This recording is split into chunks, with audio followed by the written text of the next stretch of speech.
All right, I'm so happy now to be joined by viticulture and enology researcher, Dr. Belinda Kemp. Belinda works for NIAB, which now actually is known as NIAB, but it originally was the National Institute of Agriculture and Botany, I've been told, is just now NIAB. And she is a leader for viticulture and enology research and development at the Wine Innovation Center and is based out of East Mulling, England. And I just want to say, hey, Belinda, thanks for taking the time to join me today. It's lovely to see you again. Thank you for inviting me. I haven't seen you since 2022, since the Cool Climate Wine Symposium in Niagara. So nice to see you again. Yeah, great to see you again, Belinda. It was a fun time there. And gosh, I think I've known you since we were chatting before, since maybe 2011 when you worked at Brock University in the cool climate. It was the cool climate. I don't want to missay it. Cool climate. Enology and Viticulture Institute. Enology and Viticulture Institute. Excellent. Yeah. And I remember you were working with sparkling wines at the time, among other things. And I know that that's going to be something we're going to discuss today too, because the topic is on England. And, I would love to know, where are you originally from before we get started? I know you're back in England now. Where are you originally from? And maybe a little bit about how you got involved in the wine and grape industry, because now you are a leader in research and innovation. So how did that all start? So where am I from? Originally, I'm from a little village called Shepperton, where there's some very famous film studios from decades ago, which are still there. I was living in Brighton. I was working the theatre still, and I just thought it was time for a change of direction. And I knew from my background, theatre background, that I'd need to go to university to learn something, basically, that didn't involve dancing around. So I had a look at some of the brochures and some of the things that were going on, and I saw a viticulture and enology, what was then a 2-year degree, but then became a Bachelor of Science honours degree. So I went to apply, got an interview, and there it went. And then in my 3rd year, there was a professor visiting from Lincoln University in New Zealand, Roland Harrison, and he got me really interested in doing a PhD. And that's how I ended up going to New Zealand to do a PhD in Pinot Noir, which of course to this day I still love. So that's a really brief, quick summary overview about that. Excellent. Now I recall a story about you working in the circus. You mentioned theater. Can we talk about that really quick? Because that's a fascinating little side tidbit. When you ask the person you're interviewing, tell us something interesting about yourself that most people don't know, I think working with a circus qualifies, right? Mexico, Central America, in 3 different circuses. That was riding elephants. I left that out on purpose. I can't believe you remembered that. So yes, that was quite some time ago. Yes, that's but dancing, trapeze, and riding the Indian elephants dressed as Tarzan and Jane. But oh my gosh, both of them at the same time. I was Jane. Well, that's a long time ago. Yeah, that was part of my first career.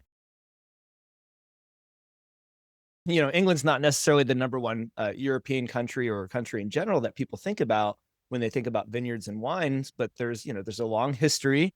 There's a modern industry that has really started to pick up, in the 1900s, grown tremendously with sparkling wine. We know that there's regions that are expanding. Maybe we can touch a little today on how climate is changing and how that's influencing varieties of grapes that are being grown, and maybe areas that were previously not planted to grapes, which are now maybe being explored for that. But what has been your take on the history and development of the wine industry in England? Well, I think one of the first things to do is to start today and work backwards in terms of, I came back over here from Canada in 2 years ago, in 2013. Exactly 2 years ago, and the incredible change in the industry, particularly in the size of it, the amount of wines that there are, the expansion of the vineyards, as well as the choice of wine styles, is really interesting. Because when I left, it was predominantly traditional method. sparkling wine, and not so much still or other styles or other sort of innovative approaches to winemaking, whereas that's changed dramatically. So that's been an interesting, what's the word? An interesting aspect of the wine industry today. There's also much more activity and focus. I mean, there was a little bit then, but now the focus is on sustainable wine industry. So sustainable grape growing, sustainable winemaking aspects of it. And of course, now England's also home to things like the Sustainable Wine Roundtable, which is a global group, but based in England. The Regenerative Viticulture Foundation, again, based in England, and WineGB, our trade association for the grape and wine industry in the UK, also has an arm, a certification of sustainable wine growers of Great Britain. So the collaboration, I suppose, the expansion and experimentation has grown significantly. I think somebody quotes to me before the planting starts this year, we were around 4,200 acres, which is, or that might be hectares. I'm still stuck between Canadian acres and English.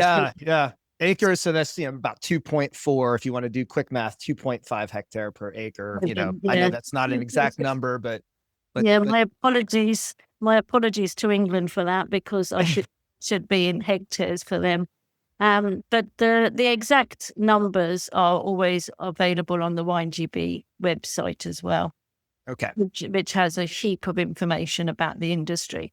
But the size of it is significant. And I think, there's always mention about the vineyards in all the different places. I mean, they're up in Herefordshire and Yorkshire, and these are probably names to you that you're not so familiar with, but they're much further north of London than they ever used to be. I think there's somebody planting a vineyard in Guernsey, which is one of the Channel Islands between the UK and France at the moment. Mm-hmm.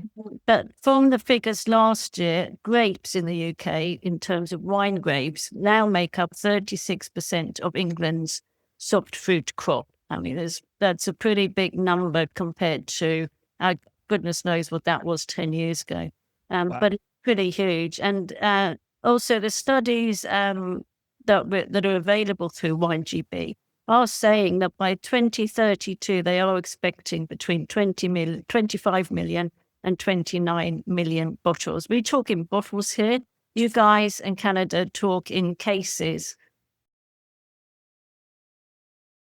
How has climate change influenced the industry? And, what are the things that we're seeing that are measurable that have brought the change or brought attention to it? I think we have to be careful when it comes to climate change. Yes, we are getting warmer, but not in every year. And we have huge variability.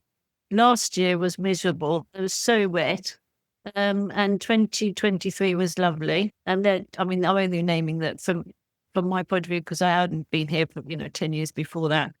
And fingers crossed for this year. But the challenges, for instance, are in spring when you're trying to plant, or when you're trying to get a spring cover crop to settle in. It's either sort of too dry, where we haven't had enough rain on the soils, or it's too wet and the tractor's going to get stuck.